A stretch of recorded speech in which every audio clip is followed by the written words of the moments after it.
ನಮಸ್ತೆ, ನಾನು ನಂದಬಾಲ. ಗರುಡ ಪುರಾಣ ಪ್ರೇತಕಾಂಡ ಅಧ್ಯಾಯ 1 ಸಂಚಿಕೆ 3 ಅಂತ್ಯಕಾಲ ಸ್ಥಿತಿ ವಾಚನ ಮಾಡುತ್ತಿದ್ದೇನೆ. ಪಾಪಿನಾಂ ಐಹಿಕಂ ದುಃಖಂ ಯಥಾ ಭವತಿ ತಚ್ಚೃಣು ತತಸ್ಥೆ ಮರಣಂ ಪ್ರಾಪ್ಯ ಯಥಾ ಗಚ್ಚಂತಿ ಯಾತನಾಂ. ವೈನತೇನೆ ಕೇಳು, ಪಾಪಿಗಳಿಗೆ ಈ ಲೋಕದ ದುಃಖ ಹೇಗೆ ಉಂಟಾಗುತ್ತದೆ ಮತ್ತು ಮರಣ ಕಾಲದಲ್ಲಿ ಅವರು ಪಡುವ ಯಾತನೆಯನ್ನು ತಿಳಿಸುತ್ತೇನೆ ಕೇಳು ಅಂತ ಹೇಳಿಕೊಂಡು ಶ್ರೀಮನ್ನಾರಾಯಣರು ಕಥೆಯನ್ನು ಮುಂದುವರಿಸಿದ್ದಾರೆ. ಸುಕೃತಂ ದುಷ್ಕೃತಂ ವಾಪಿ ಭುಕ್ತ ಪೂರ್ವಂ ಯಥಾರ್ಜಿತಂ ಕರ್ಮಯೋಗಾತ್ ತದಾ ತಸ್ಯ ಕಶ್ಚಿದ್ ವ್ಯಾಧಿ ಪ್ರಜಾಯತಿ. ಹಿಂದಿನ ಜನ್ಮದಲ್ಲಿ ಮಾಡಿದ ಕರ್ಮದ ಫಲಗಳು ಪ್ರಾರಬ್ಧ ಕರ್ಮಗಳಾಗಿ, ಈ ಜನ್ಮದಲ್ಲಿ ಮಾಡಿದ ಕರ್ಮದ ಫಲಗಳು ಸಂಚಿತ ಕರ್ಮಗಳಾಗಿ ನಮ್ಮ ಬದುಕನ್ನು ಬಾಧಿಸುತ್ತವೆ.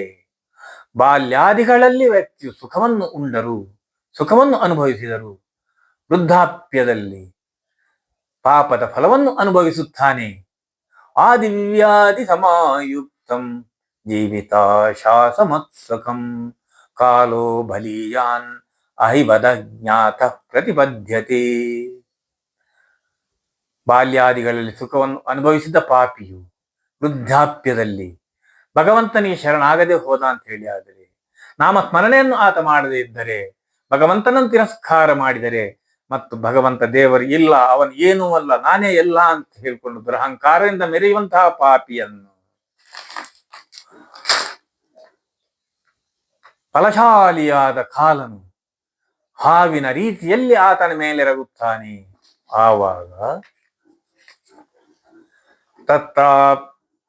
ತತ್ರಾಪ್ಯಜಾತ ನಿರ್ವೇದೋ ಪ್ರಿಯಮಾಣ ಸ್ವಯಂ ಕೃತೈ ಜಲಯೇ ಪಾತ್ತ ವೈರೂಪ್ಯೋ ಮರಣಾದಿಮುಖೋ ಗೃಹೇ.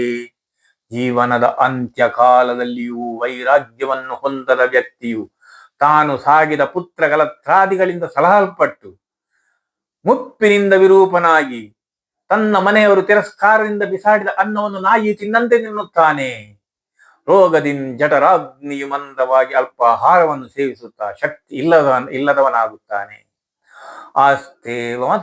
ಆಸ್ತೇವ ಮತ್ಯೋಪನ್ಯಸ್ತಂ ಗ್ರಹಪಾಲ ಇವಾಹರನ್ ಅಮಯ ವ್ಯಪ್ರದೀಪ್ತಾಗ್ನಿ ಅಲ್ಪಾಹಾರೋ ಅಲ್ಪಚೇಷ್ಟಿತ ಎನ್ನುವಲ್ಲಿಗೆ ಅಂತ್ಯಕಾಲ ಸ್ಥಿತಿ ಪಾಠದ ವರ್ಣನೆ ಮುಗಿಯಿತು.